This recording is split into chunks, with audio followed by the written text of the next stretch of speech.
নারায়ণগঞ্জের ৭ খুনের মামলার প্রধান আসামি নূর হোসেনের ফাঁসি এবং অব্যাহতি দেয়া এজাহারভুক্ত ৫ আসামিকে অভিযোগপত্রে অন্তর্ভুক্ত করার দাবিতে মানববন্ধন ও বিক্ষোভ কর্মসূচি পালন করছে স্থানীয়রা। ঢাকা চট্টগ্রাম মহাসড়কের সিদ্দিরগঞ্জের মৌচাক এলাকায় সকালে মানববন্ধন কর্মসূচি শেষে নিহতের স্বজনরা অভিযোগ করেন, গ্রেপ্তার বা জিজ্ঞাসাবাদ না করেই অভিযোগপত্র থেকে অব্যাহতি দেওয়া হয়েছে ৫ আসামিকে।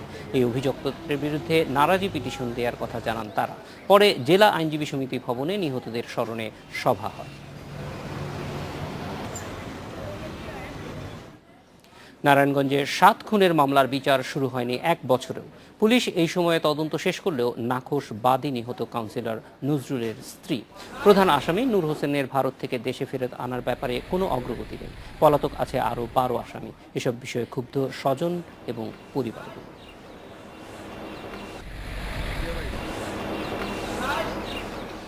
প্রতিদিনের মতো কাজে গিয়েছিল মানুষগুলো, হঠাৎ আসে তাদের উধাও হয়ে যাওয়ার কথা। ৩ দিন পর শীতলক্ষ্যা থেকে একে একে উদ্ধার হয় তাদের মরদেহ। বিক্ষোভে ফুঁসে ওঠে নারায়ণগঞ্জবাসী, জানায় সহিংস প্রতিবাদ।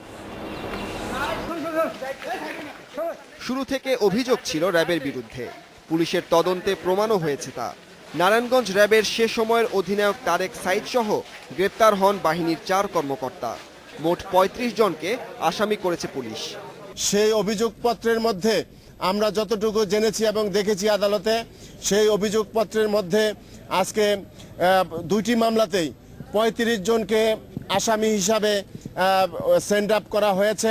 সব যখন স্পষ্ট, তখনও বিচার শুরুতে এত দেরি কেন, সে প্রশ্ন এখন জোরালো হয়ে উঠেছে স্বজনহারাদের মধ্যে। তদন্ত প্রতিবেদন নিয়েও পুরোপুরি খুশি হতে পারেনি স্বজনহারারা। একজন আসামির বাড়িতেও কখনো পুলিশ আইসা কোনো হামলা টামলা করে না, একটা আসামিকেও ধরে নাই। হয়তো বা একটা আসামিরে ধরলে রিমান্ডে নিলে বোঝা যেত পরিকল্পনাকারী নূর হোসেনের সাথে অবশ্যই তারা ছিল।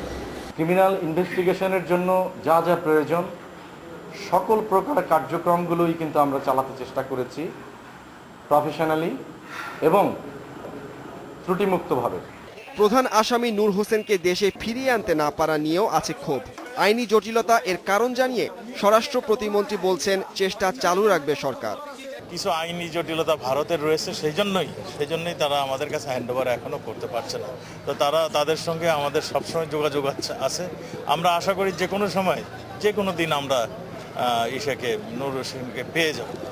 পুলিশের প্রতিবেদনে বলা হয়েছে, কাউন্সিলর নজরুলের সঙ্গে নূর হোসেনের দ্বন্দ্বের জেরে টাকার বিনিময়ে ৭ জনকে খুন করেছে র্যাবের কয়েকজন কর্মকর্তা। এই প্রতিবেদন গ্রহণ করা হবে কিনা সে নিয়ে শুনানি হবে ১১ই মে। Independent news. এ বিষয়ে কথা বলতে আমাদের সঙ্গে যোগ দিচ্ছেন সহকর্মী মাসুদ কার্জন। কার্জন, প্রথমেই জানতে চাইব যে এই যে মামলাটির অভিযোগপত্র দেয়া হয়েছে, স্বজনদের পক্ষ থেকে অন্তত ৫ জনের বিষয়ে সুনির্দিষ্টভাবে বলা হচ্ছে যে তাদেরকে আসলে অভিযোগপত্রে তাদের বিরুদ্ধে আসলে তাদের অভিযোগ এখনো আছে। এই বিষয়টি আসলে কিভাবে সুরাহা হতে পারে? একটি তো স্বজনরা নারাজি আবেদন দিতে পারেন, এছাড়া পুলিশ আবার পুনর্বিবেচনার সুযোগ আছে কিনা? একটা বিষয় জাহিদ, যে প্রথম যে নজরুল নিখোঁজ হওয়ার পর যে প্রথম নজরুল স্ত্রী যে মামলাটি করেছিলেন, উনি ৬ জনের নাম এজাহারে উল্লেখ করেছিলেন, নূর হোসেন ৬ জন। কিন্তু পুলিশ যে চার্জশিট দিয়েছে, এতে কিন্তু নূর হোসেন ছাড়া বাকি ৫ জনই কিন্তু এই ৩৫ জনের যে এজাহারে যে আসামি করা হয়েছে তাদের ৫ জনকে কিন্তু বাদ দেওয়া হয়েছে। আপত্তিটি কিন্তু নজরুল স্ত্রীর এই জায়গাতেই, এবং তারা হচ্ছেন ইয়াসিন মিয়া, হাসমত আলী হাসু, এরা সবাই হচ্ছে নূর হোসেনের সহযোগী এবং বেশিরভাগই রাজনৈতিকভাবে স্থানীয় আওয়ামী লীগ রাজনীতির সঙ্গে জড়িত, এরকমটি আমরা বিভিন্ন মাধ্যমে জানতে পেরেছি। এর আগে আমরা যখন ঘটনা কভার করেছি এবং সর্বশেষ জন তাদের ব্যাপারে তথ্য নিয়েছি, তারা সবাই এই জায়গাটিতে আসলে আপত্তি, এবং নূর হোসেনের স্ত্রী নজরুল স্ত্রীর কিন্তু নূর হোসেনের বিরুদ্ধে অভিযোগ যেরকম ছিল তাদের বিরুদ্ধে এরকম অভিযোগ ছিল। তো ফলে নজরুলের স্ত্রী বা নারাজি জানের বিষয়টি খুবই স্বাভাবিক, কারণ তার এজাহারে তার যারা সন্দেহ ছিল তাদের তদন্তে তাদের নাম আসেনি, একজন ছাড়া, নূর হোসেন ছাড়া। আরেকটি বিষয়, এর বিষয়ে পুলিশের সঙ্গে কথা বলছে জাহিদ, এই ঘটনা যখন ঘটে, নারায়ণগঞ্জে আলোচিত 7 খুন হত্যা যখন ঘটে, তারপরে কিন্তু আমরা দেখছি যে আসলে রাষ্ট্রযন্ত্র থেকে ব্যাপক তৎপরতায় দেখানো হয়েছিল।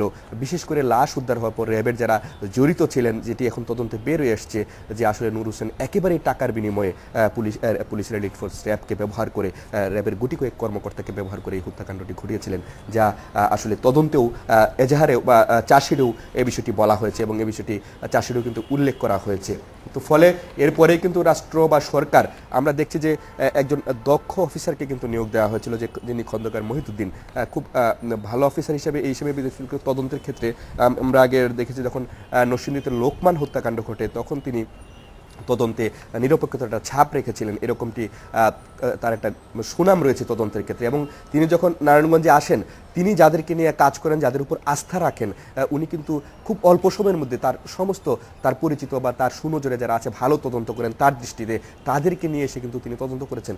এবং আমরা সাধারণত যে আইনি প্রক্রিয়া বা তদন্তের ক্ষেত্রে 7 খুন ঘটনা, র্যাব জড়িত, আওয়ামী লীগের নেতা নূর হোসেন জড়িত বা স্থানীয় আওয়ামী লীগের একটা অংশ জড়িত, বিভিন্ন রকম, তো 1 বছরের আগেই কিন্তু অভিযোগপত্র দেওয়া হয়েছে। তো খুব একটা সময় যে নেওয়া হয়েছে তা কিন্তু না, বলা চলে যে পুলিশ বলছে যে তারা সর্বোচ্চ এফোর্ট দিয়েছেন, তাদেরকে অন্য কোনো কাজ করতে দেওয়া হয়নি, শুধু এইটিরই তদন্ত করেছে। অনেক সাক্ষী ছিল, 7 জন আদালতে 164 যারা জবানবন্দি দিয়েছে, ফলে সময় বেশি লেগেছে। এবং তারা বলছেন যাদের বিরুদ্ধে আসলে অভিযোগ পাওয়া যায়নি তাদেরকে তো চার্জশিটে অভিযুক্ত করা বা আসামি করার কোনো মানে হয় না। এই দৃষ্টিকোণ থেকে, দলীয় দৃষ্টিকোণ থেকে নয়, যারা দলীয় দৃষ্টিকোণ হলে নূর হোসেনকে কিন্তু বাদ দেওয়া হয়নি, বা আওয়ামী লীগের আরও অনেকেই কিন্তু আসামি হয়েছেন, র্যাবের কর্মকর্তা তাদের যার যা ভূমিকা ছিল এই ঘটনা প্রত্যেকের ঘটনা কিন্তু তুলে ধরা হয়েছে, যেটি খন্দকার মহিদ বা পুলিশ বলছে। এখন মামলাটি যে অবস্থায় আছে তাতে বিচার প্রক্রিয়া কোন পর্যায়ে আছে এবং এটি আসলে দ্রুত বিচার হওয়ার ক্ষেত্রে কোন বিষয়গুলিতে নজর দেওয়া দরকার?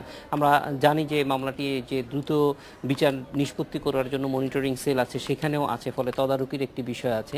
এই পর্যায়ে আসলে মামলাটি দ্রুত যেন বিচার হয় সেটার জন্য কাদের দায়িত্ব বেশি মনে করেন? এই ক্ষেত্রে অবশ্যই হচ্ছে মামলার যারা সাক্ষী দিবেন তাদের একটা, যাদেরকে সাক্ষী করা হয়েছে, মামলায় যারা সাক্ষ্য দিবেন তারা যেন সঠিক সময়ে হাজির হয়। এবং আমাদের আসলে যে বিচারিক প্রক্রিয়া তো অনেকটা আসলে মানে যদি দীর্ঘ প্রক্রিয়ার মধ্যে পড়ে, সেটা তো একটা স্বভাবতই যে বিচার বিলম্বিত হলে বিচার বাধাগ্রস্ত হয়, এরকম একটি। তো সেই ক্ষেত্রে যারা সাক্ষ্য দিবেন মামলার, পুলিশের কাজ কিন্তু শেষ, তারা তদন্ত শেষ করে দিয়েছেন এবং পুলিশ যারা সাক্ষী আছেন তাদেরকে দ্রুত সাক্ষ্য দেওয়ার ব্যবস্থা করা, যারা মামলায় সাক্ষী আছেন তাদেরকে সাক্ষ্য দেওয়ান। আগামী 11ই মে সে মামলাটির অভিযোগপত্র গ্রহণের ব্যাপারে আদালতে শুনানি আছে। আদালতে শুনানি শেষেই মামলাটি যদি বিচারিক আদালতে চলে যায়, বিচার শুরু হয়ে যায়, তো সেই ক্ষেত্রে যদি আদালতের ইচ্ছা থাকে এবং বিশেষ করে বিচার বিভাগের ইচ্ছা থাকে, সেটি শেষ করা সম্ভব হবে। তারপরেও আমার মনে হয় যে মামলার আসামি নূর হোসেনকে ভারত থেকে বাংলাদেশে ফিরিয়ে আনার ক্ষেত্রে কি ধরনের জটিলতা এখনো রয়ে গেছে এবং এটি আসলে নিরসন কবে নাগাদ হবে বলে মনে হয়? নূর হোসেন যখন কলকাতায় গ্রেপ্তার হন, তার 1 বছরের সাজাও হয়েছে এর মধ্যে, এবং তার যে অবৈধ অনুপ্রবেশ তাকে কিন্তু সাজাও দেওয়া হয়েছে। তো সেই সাজার মেয়াদ কিন্তু প্রায় শেষ পর্যায়ে আছে, একটি বিষয়। আর একটি হচ্ছে নূর হোসেনকে ফিরিয়ে আনতে যেহেতু 2 দেশের একটি বিষয়, সেখানে 2 দেশের মধ্যে বন্দি বিনিময় বা এক্সট্রাডিশন চুক্তিও আছে। তো সেই ক্ষেত্রে সেই চুক্তির বিষয়গুলো ফলো করতে হবে, আইনি প্রক্রিয়া অনুসরণ করতে হবে।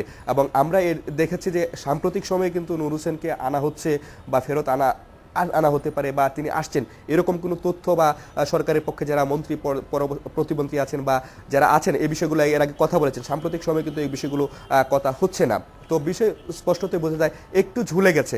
তো বিষয়টি হচ্ছে যে তারা বলছেন যে আইনি প্রক্রিয়ার মধ্যে ভারত কিন্তু সম্মত এবং হয়তো নূর হোসেনকে ফেরত দেওয়া হবে, হয়তো তার সাজার মেয়াদ শেষ হলেই একটি প্রক্রিয়ার মধ্যে খুব তাড়াতাড়ি তাকে আনা যাবে, তাকে বিচারের কাঠঘরে ধারণ করা যাবে, এরকমটি আশা করছেন যারা মামলার তদন্ত করেছেন এবং যারা স্বরাষ্ট্র মন্ত্রণালয়ে আছেন, যা বিষয়টি দেখভাল করছেন বা যোগাযোগ রাখছেন, এরকমটি আশা করছেন। খুব বেশি সময় লাগবে না, সেই সাজার মেয়াদটি প্রায় শেষ দিকে আছে, এরকমটি তারা বলছেন। জাহিদ, মাসুদ কারজন, আপনাকে অনেক ধন্যবাদ আমাদের সঙ্গে যোগ দেওয়ার জন্য। এডিটর স্পিকে এবার বিরতি, ফিরছি একটু পরে।